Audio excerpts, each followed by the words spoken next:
To be a true friend, you accept the other person as they are, and they accept you as you are. The thoughts about each other are always, what can I do to make my friend's life better?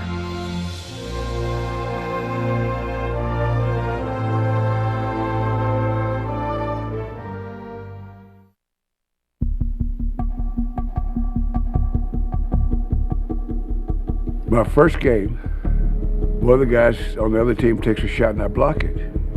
And the referee called goaltending. And Red got up and went nuts. He ranted and raved so much that they called a technical foul on him. And I was thinking, first time I had a coach that went to bat for me. After the game, I said, thanks for looking out for me. And Red says to me, Russ, loyalty is a two-way street. I can't expect my players to fight for me if I won't fight for them. Basketball is a wonderful game for both the player and the fan. For the player, it offers the thrill of individual accomplishment and the rich satisfaction of being part of a well-coordinated team. When I was a rookie, I invited Red to my house for dinner. And he would never go to anybody's house for dinner, none of the players, because then all the other players think that's his favorite or something like that. But he said the only reason he went was that I might have been insulted if he said no. And so as he's leaving, he says, listen, it's the last time. Don't ever do this again. But if you look a little deeper than the flash and excitement of the game itself, you find the never-ending attention to details that make champions instead of just good athletes. Less than a month before the season ended, my rookie year, he says to me, I want you to come to the game early. I want to talk to you about something. And so we're sitting in Boston Garden, and he says, I want to tell you something. You're the best player playing basketball. I said, I knew that. And he says, I know you knew that, but I may be the only other person that knows it. You know, he says, these guys, they don't know what you're doing. I just want you to know that I know. And here's the coach saying to me, hey man, I'm so glad you're here. That was such a comfort. The all-around play of the Celtics is too much for the Hawks to overcome. Boston downs St. Louis to win the NBA's World Series for the first time and become the professional basketball champion. We've had a game in Boston Garden, and Red's sitting there arguing, holding the game up, arguing about something. The other coach, who had played center, so he's much bigger than Red, told Red to shut up and go sit down. I said, who are you talking to? You talking to Red, the little guy? If you want to tell somebody to sit down and shut up, tell me that. And see what happens. Everybody's shocked because they never heard me say anything. And so after the game, Red says, hey, Russ, thanks for looking out for me. I wasn't looking out for you, Red. I don't like that guy anyway. The red-hot Boston Celtics look almost unbeatable as they take aim on another title. Big Bill Russell, number 6, is one of the men responsible for their phenomenal play. Coach Red Auerbach feels he has one of his greatest teams, and so far, they have sure looked the part. The way he used to coach me was we'd have these conversations. Like there's one time we were leading the Eastern Conference by 12 games, I think. And he says, I'm so mad at you, I could bite the head off a 10-penny nail. What? What are you mad about? He said, you're just taking it easy, just finishing out the schedule. Well, even you ain't that good. He says, you have the Senators playing against you, terrorized. But if you start taking shortcuts, some of them are going to get the idea that they can play against you. And once they believe they can play against you, they can play against you. So now what you have to do, if you want to win a championship, is you have to finish this season, create as much terror and havoc as you can possibly come up with. West all alone. Look at Russell come down. And what a play by Russell! It's all over. The Boston Celtics are once again the world champions. Red Auerbach has his coat off because they're going to heat him in a shower. After I won my first MVP, we started the next season. And Red says, listen, Russ, tomorrow morning when we start practice, I'm going to be all over you. I'm going to be yelling and cussing and screaming. Don't pay any attention to it. You're the MVP of this league. If I can't yell at you, I can't yell at anybody. So I'm going to be yelling at you. It's not for you. It's for the other guys. You know how they give people an unlimited budget? He went over it. Oh, I got so annoyed with him.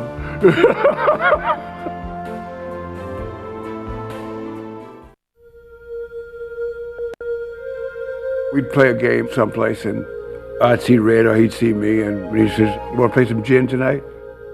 And we'd stay up till 3 or 4 o'clock in the morning playing gin. I always lost. Because he's probably a better gin player than he was a coach. And that's saying something. We would play gin almost all night and talk about the game. Go let everybody go after the ball. 5 guys get me the ball. Well, once we get it, then run.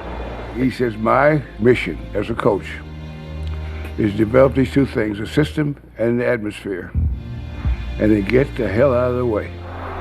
Auerbach is lighting up the cigar. And Cousy got the ball. He throws it straight up in the air. It's all over. And there they go. They've won it again. The Boston Celtics win the world title for the 5th consecutive time.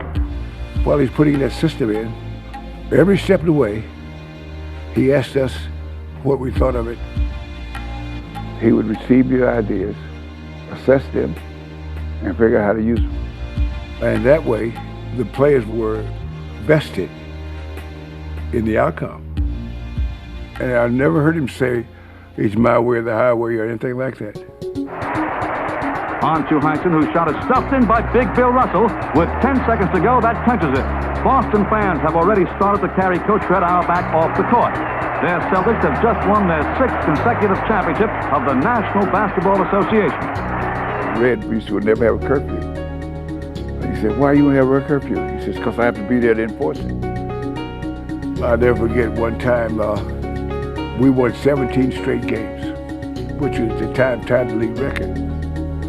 We were supposed to play Cincinnati, and Red really wanted that game. And so he called a curfew. And we were 25 points behind at halftime the next game. We got killed. And after the game, he walked into the locker room and apologized to us. He said, guys, I blew this one, and it'll never happen again. He was big enough, he'd say, I'm sorry. Well, they've won it again. The Boston Celtics win the world title. Red developed a system. The old guys always mentored the young guys. When I joined the Celtics, there was a man named Arnie Rison who was the starting center. Now, he knows that I'm there to take his job. Well, when I walk into practice, he walks over to me and says, Bill, every time there's a break in the action, I'm going to be in your ears. I'm going to give you clues on what's happening. Frank Ramsey did the same thing for Havlicek. Sharma did that for Sam. Because Red made the players there so secure, they didn't have to worry about somebody coming and taking their job. The guy next to you on the bench is your teammate, not your rival.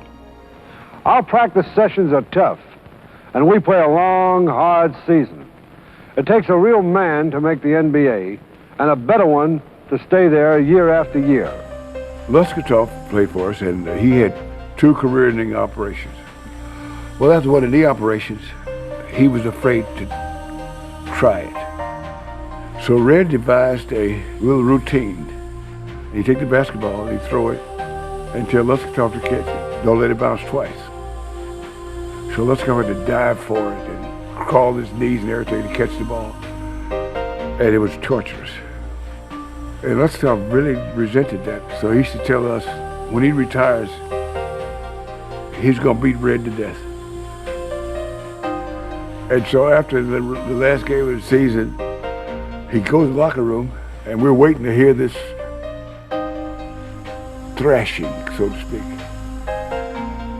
And he's in there 2 or 3 minutes, 5 minutes, no noise. So we go in there, and Muscatov's got his arms around Red, crying and saying, "Red, I love you and thank you so much for helping me and all this." We were disappointed. 30 seconds left in the Celtics are on the verge of their 9th World Championship. All right, Casey with the ball. Gets surrounded. 1 second. That's it. It's all over. It's all over. Everybody in the place is yelling and screaming. They deserve it, John. They're the greatest basketball team that was ever assembled.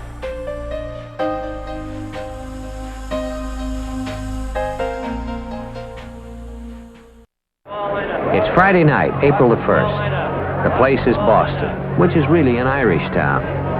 So their basketball team, which is made up of descendants of Germans and Africans and Czechs and Swedes and is coached by the son of a Russian Jew, their team is naturally called by the ancient Irish name, the Celtics. When it comes to my activities in civil rights, we never talked about that. Came out of friendship to Muhammad Ali. And I know that we wanted to find out from him. You know, you read the papers, you see on television and all this kind of stuff, what is going on. The only time we ever talked about it was one time he was talking to me about when he first went to Boston. And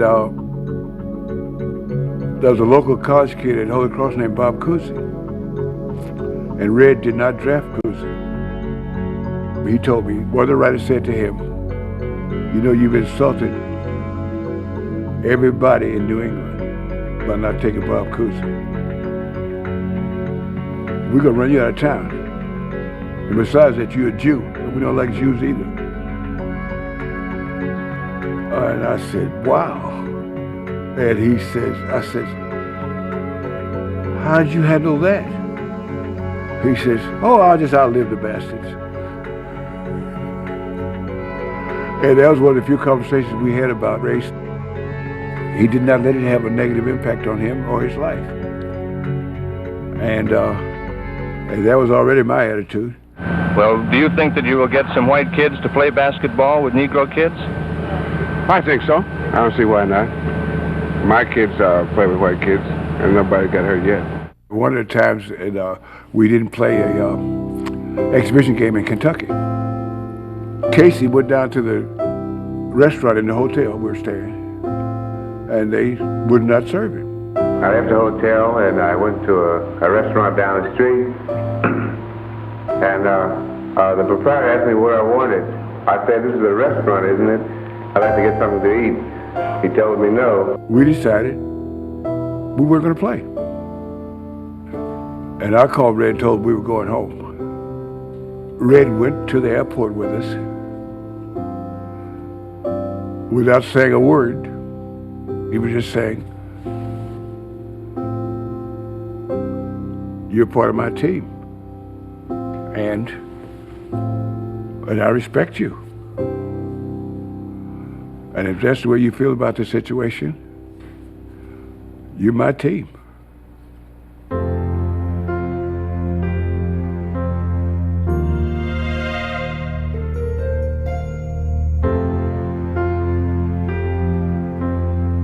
Here he is, the new coach of the Celtics, the best team.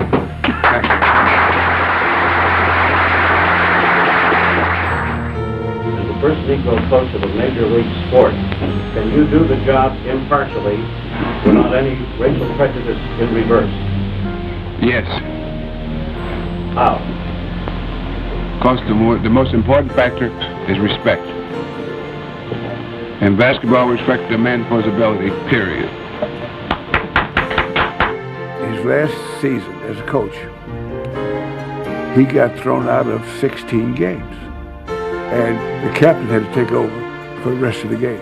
I've had some experience in, you know how Red had a tendency to lead the game the first half?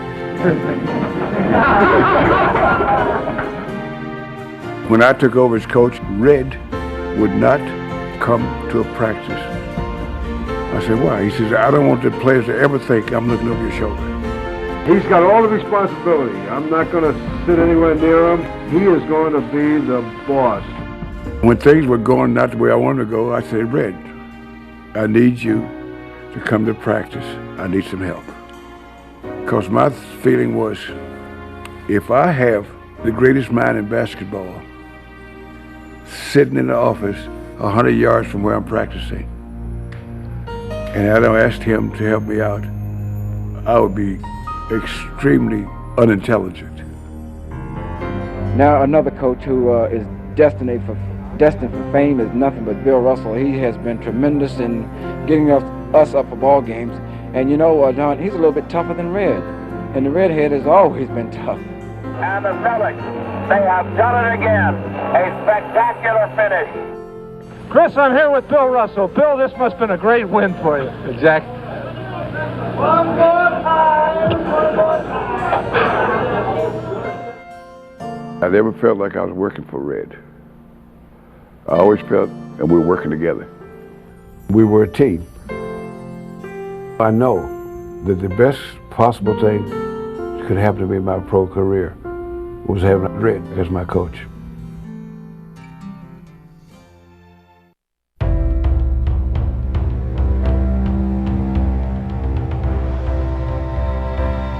What has time done to the whole experience for you? It's made it closer together. I saw this part closer together, and gives good feelings. In his last couple of years up in Boston, we used to sit together at the games in the Fleet Center. He'd sit one row in front of me. He was the only person, one person, that smoked cigars in the Fleet Center. It was a non-smoking venue, and he smoked his cigars there. And I used to give him this, you know, and we used to enjoy those moments. One thing we used to talk about is what the guys are doing on the floor and what they're not doing on the floor, and how much noise there was in the building. You know, they got the band playing, they got these women out there dancing and guys on the trampolines, and he said, "That's a game. What the game? It's a game." And he coached in the NBA for 20 years, and not one single year did he have an assistant coach. And he looked down there, and there'd be about 4 or 5 guys around the coach. Look at that crap! Look at that crap! I said, "Well, how come you never had an assistant coach?" That'd just be one more player I'd have to coach. I agree wholeheartedly that this is the greatest player that ever played the game of basketball. Bill Russell.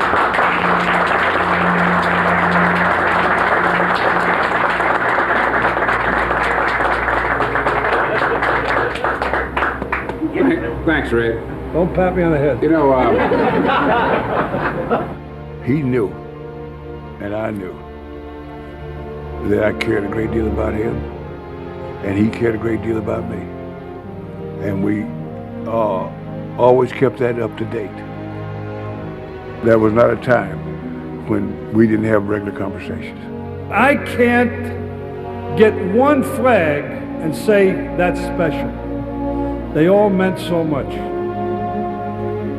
And that guy giggling over there, he was with me on the most. Will you just raise your hand, sir?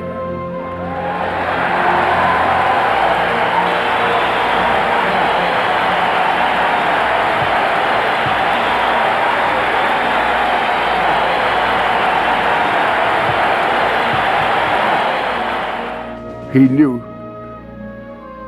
that he's one of the few people that I liked. And I knew I was one of the people that he liked. hey, Larry, now you're the offensive leader of this team, and you end up winning the game. Can I finish this? Because, see, the reason I kid him all the time is that most people are were intimidated by Red.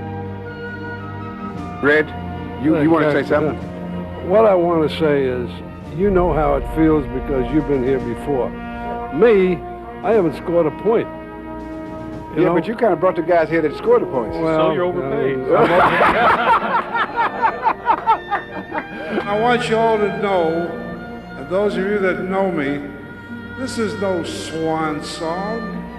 Hell, I'm not going anywhere. I would call him up and let him know that here's somebody that don't give a stuff about all the legend and icons and stuff. All I care about is this is a friend of mine, and all he cares about is he's hearing from a friend of his. I feel honored. It's very seldom that you have Bill Russell applauding me. I should be applauding him. When he started getting sick in the last couple of years, I'd call him, I said, Red. He said, what? Who's this? This is William F. Russell. Hey, how you doing? I'm doing all right. The question is, how are you doing? Well, you know, it doesn't get any better, but I'm okay. All right, see you later. And that's the way the conversation go, because I wanted to convey to him that I was thinking about him and I cared about him, but I didn't want to drain energy.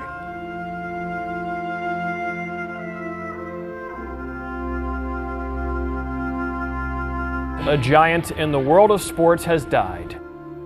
Celtics legend Red Auerbach died Saturday at 89.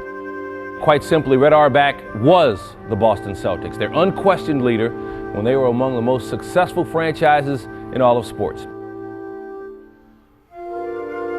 I do feel a tremendous sense of loss because if you're fortunate and you have a few friends, because they're so important, if they leave before you do, there's an empty space. There's an empty space where a person was in my psyche. At a condolence gathering Monday, Russell was too overcome to talk publicly about Auerbach's death. Instead, he simply kissed Auerbach's casket. There's basically no obvious reason that we would have been friends, because we came from such diverse places. But we met